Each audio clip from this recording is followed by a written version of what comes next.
Sir हम taekwondo सिखा के उनको स्टेट, नेशनल और इंटरनेशनल लेवल्स पे भी लेके जाते हैं, स्पॉन्सरशिप भी देते हैं और डाइट जो भी इक्विपमेंट्स होते हैं सब प्रोवाइड करते हैं उनको। और सर अभी तक अगर हम बात करें कि 2011 में सर 15 बच्चे थे और आज मैं अगर बात करूँ 13 साल में सर मैं 10,000 प्लस बच्चों को फ्री ट्रेनिंग दे चुकी हूँ जी।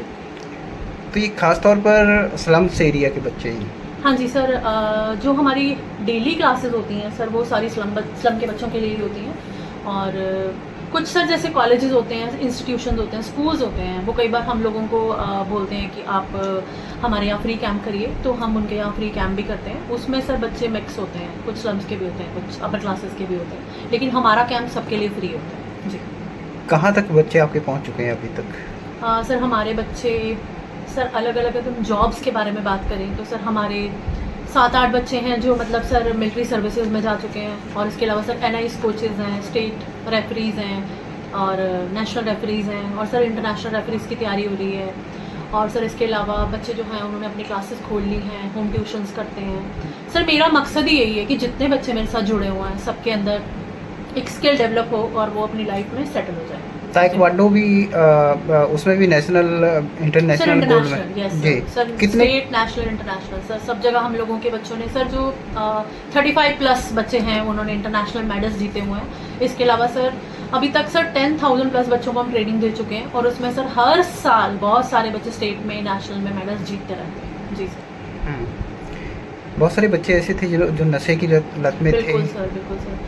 सर एक्चुअली जब बच्चों ने हमें ज्वाइन किया था तब तो हमें इनके बारे में नहीं पता था, लेकिन जैसे जैसे हम उनके बैकग्राउंड के बारे में जानने लग गए तो हुआ क्या कि सर बहुत सारे बच्चों का हमें पता चला कि वो लोग तो ड्रग्स में हैं और बहुत गलत संगति में थे वो लोग। तो सर धीरे धीरे जब हमें पता चला तो हमने सर उनको एक्स्ट्रा सेशंस देने शुरू किए। जैसे सब बच्चों की 1 आवर की क्लास होती है तो उनकी सर जो होती थी 1.5 आवर की होती थी, क्योंकि उसके बाद उनकी काउंसलिंग होती थी, उनको सुना जाता था सर अच्छे से कि प्रॉब्लम क्या है। सर फिर उनकी प्रॉब्लम को समझते हुए हम उनकी काउंसलिंग करते थे।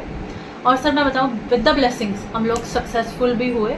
और सर आप मानेंगे आज उनमें से बहुत बच्चे हैं जो वेल सेटल्ड हैं और अलग अलग जगह जॉब्स कर रहे हैं और पोस्टेड भी हैं। तो खुशी होती है सर, बहुत खुशी होती है। एक घटना हुई थी जिसकी वजह से आप इस तरफ मुड़े हैं मैम? बिल्कुल सर 2009-10 की बात होगी जब मैंने एक न्यूज़पेपर में एक छोटी लड़की थी, उसका रेप का मतलब मैंने पढ़ा था।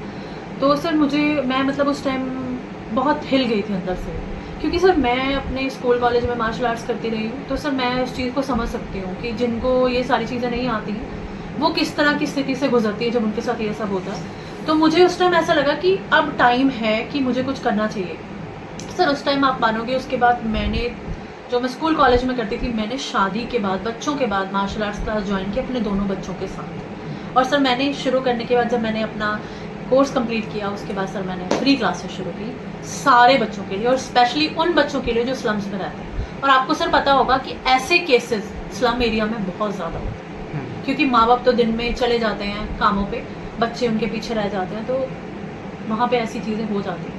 तो मैंने ये सोचा कि मैं इन सारे बच्चों को फ्री ही सिखाऊंगी, और सर फ्री ही सिखा रही हूँ और आगे भी सिखाते